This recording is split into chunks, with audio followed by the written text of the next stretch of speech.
Hello everyone. पिछले video में हमने देखा था कि कैसे हम एनएलपी के लिए इन्वायरमेंट को सेटअप करते हैं। हमने एक वर्चुअल इन्वायरमेंट क्रिएट किया था और उसके अंदर जुपाइटर नोटबुक एंड एनएलटीके को इंस्टॉल किया था। एनएलटीके में हमने बुक कॉर्पस को भी देखा था। आज के इस वीडियो में हम एनएलपी के सबसे बेसिक और मोस्ट इम्पॉर्टेंट टर्मिनोलॉजीज के बारे में समझने वाले हैं। तो ये टर्मिनोलॉजीज बहुत कॉमन है और हमेशा हर जगह यूज होते हैं, तो उसके बारे में आपको पता होना चाहिए क्योंकि थ्रू आउट द ट्यूटोरियल हम लोग इसको यूज करने वाले हैं। तो बिना टाइम वेस्ट किए चलिए वीडियो स्टार्ट करते हैं।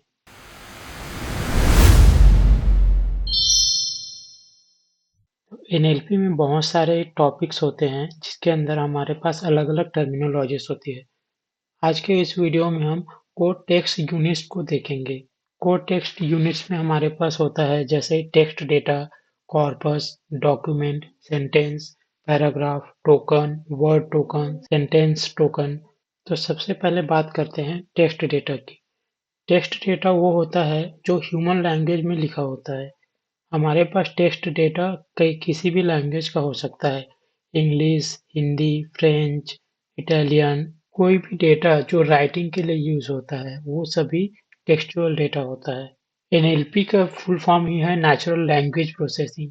तो एनएलपी में सब कुछ यहीं से स्टार्ट होता है। अगर हम बात करें कि emails, chat message, tweets, news articles, product reviews, blog post, ये सभी टेक्स्ट डेटा के एग्जांपल्स हैं। तो मैंने यहाँ एक टेक्स्ट डेटा लिया है, इसको मैंने टेक्स्ट डेटा वेरिएबल में स्टोर कर लिया है। तो इस सेल को रन करने के लिए आपको शिफ्ट इंटर प्रेस करना होगा, फिर आप इसको प्रिंट करके देख सकते हैं। इसके लिए आपको प्रिंट लिखना है और टेक्स्ट डेटा, फिर आपको इंटर कर देना है। तो आप यहाँ देख सकते हैं कि हमारा जो डेटा है वो प्रिंट हो गया है। जुपाइटर नोटबुक का एक एक्स्ट्रा फायदा ये है कि आप बिना प्रिंट स्टेटमेंट के भी टेक्स्ट डेटा को प्रिंट कर सकते हो। इसके लिए आपको टेक्स्ट डेटा लिखना है और इसको रन कर देना है। बट यहाँ पर आप देखेंगे कि न्यू लाइन के लिए हमारे पास \n एक कैरेक्टर आता है। ये न्यू लाइन में प्रिंट नहीं होता। अगर आपको न्यू लाइन में प्रिंट करना है फॉर्मेटिंग के साथ, आपको प्रिंट फंक्शन यूज करना है। तो ये हो गया टेक्स्ट डेटा। फिर अब बात करते हैं कॉर्पस की। तो कॉर्पस क्या होता है? कॉर्पस में क्या होता है, हमारे पास लिस्ट ऑफ डॉक्यूमेंट्स होते हैं कि हमारे पास एक ही डॉक्यूमेंट नहीं, हमारे पास मल्टीपल डॉक्यूमेंट्स होते हैं। डॉक्यूमेंट्स देखेंगे कि क्या होता है। अभी के लिए समझ लो जैसे हमारे पास ये हमारा एक टेक्स्ट है, तो ये कंप्लीट स्ट्रिंग हमारा एक टेक्स्ट डेटा है। लेकिन कॉर्पस में क्या होता है, जब एक्चुअल में हम एनएलपी में काम करते हैं, कॉर्पस हमारा लिस्ट ऑफ डॉक्यूमेंट्स होता है।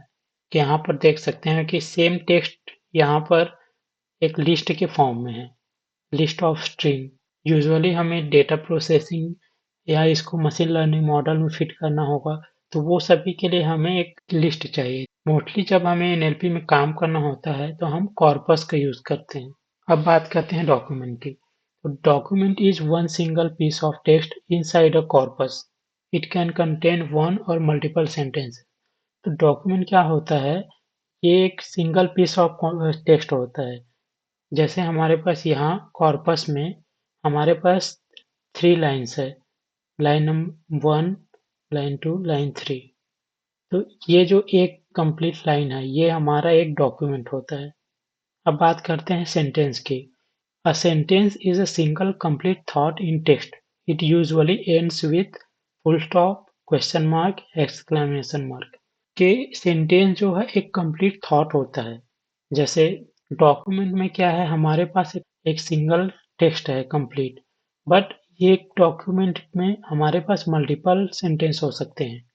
तो सेंटेंस में क्या होता है कि इसे डॉट, क्वेश्चन मार्क या एक्सक्लेमेशन मार्क से हम लोग सेपरेट कर सकते हैं। इस एग्जांपल में आप देखेंगे कि हमारे पास सेंटेंसेस जो है उसमें 4 सेंटेंसेस हैं, जबकि डॉक्यूमेंट हमारे पास 3 ही हैं। तो ये जो डॉक्यूमेंट होता है एक कंप्लीट रिव्यू होता है। लेट्स से कि आप किसी भी प्रोडक्ट का रिव्यू देते हैं तो आप रिव्यू एक ही लाइन में थोड़ी देते हैं, आप रिव्यू मल्टीपल लाइन में भी दे सकते हैं। तो एक जो रिव्यू होता है वो एक डॉक्यूमेंट होता है और एक डॉक्यूमेंट के अंदर हमारे पास मल्टीपल सेंटेंस हो सकते हैं। यहाँ आप देखेंगे कि एक्सक्लेमेशन मार्क से, फुल स्टॉप से और क्वेश्चन मार्क से ये सेंटेंस में कन्वर्ट हो जाता है। हम एक डॉक्यूमेंट को मल्टीपल सेंटेंसेस में कन्वर्ट कर सकते हैं कि जब कोई भी टेक्स्ट के बीच में हमारे पास एक्सक्लेमेशन मार्क हो या फुल स्टॉप हो या क्वेश्चन मार्क हो तो वो सेपरेट सेंटेंस में कन्वर्ट हो जाता है। अब बात करते हैं पैराग्राफ की। A paragraph is a group of multiple related sentences that focus on one main idea. जब हम मल्टीपल सेंटेंस को एक में कंबाइन कर देते हैं तो हमारे पास पैराग्राफ हो जाता है। यहाँ पर आप देखेंगे कि हमारे पास 4 सेंटेंस है। अगर हम 4 सेंटेंस को एक में कंबाइन कर लेंगे तो ये हमारे पास पैराग्राफ हो जाएगा। फिर बात करते हैं टोकन्स की। What is a token? A token is a small unit of text created by splitting text into parts. Tokens can be words, sentences, or characters depending on how the text is split. Token क्या होता है? एक smallest unit होता है। ये word भी हो सकता है, सेंटेंस भी हो सकता है, कैरेक्टर भी हो सकता है। फॉर एग्जाम्पल हमारे पास अगर देखेंगे तो ये वर्ड टोकन है, मीन्स के ईच वर्ड एक टोकन की तरह काम करेगा। यहाँ लिस्ट में हमारे पास वर्ड्स हैं, वैसे ही सेकेंड सेंटेंस टोकन में हमारे पास ईच सेंटेंस एक टोकन की तरह काम करेगा क्योंकि ये लिस्ट ऑफ सेंटेंस। आगे नेक्स्ट हम देखेंगे हमारे पास एक कॉन्सेप्ट होता है टोकेनाइजेशन, जिसमें हम एक टेक्स्ट को वर्ड्स में कन्वर्ट करते हैं, एक सेंटेंस में कन्वर्ट करते हैं। तो जब हम टेक्स्ट को वर्ड्स में कन्वर्ट करते हैं तो उसे वर्ड टोकन कहते हैं, और जब टेक्स्ट को हम सेंटेंस में डिवाइड कर देते हैं, मल्टीपल सेंटेंस में, लिस्ट ऑफ सेंटेंस में, तब हम उसे सेंटेंस टोकन कहते हैं। अब बात करते हैं वर्ड टोकन की। हमने देखा कि वर्ड टोकन क्या होता है कि हमारे पास एक टेक्स्ट है, इसको हम वर्ड टोकन में क्या होगा, इसका ईच वर्ड एक इंडिविजुअल टोकन कहलाता है। इसके लिए आपको दिखाता हूँ कि कैसे हम NLP की हेल्प से वर्ड टोकन यूज करते हैं। ये हम सेपरेट टोकेनाइजेशन वीडियो में देखेंगे, बट इस वीडियो में आपको जस्ट एक्सप्लेन करने के लिए मैं शो कर रहा हूँ।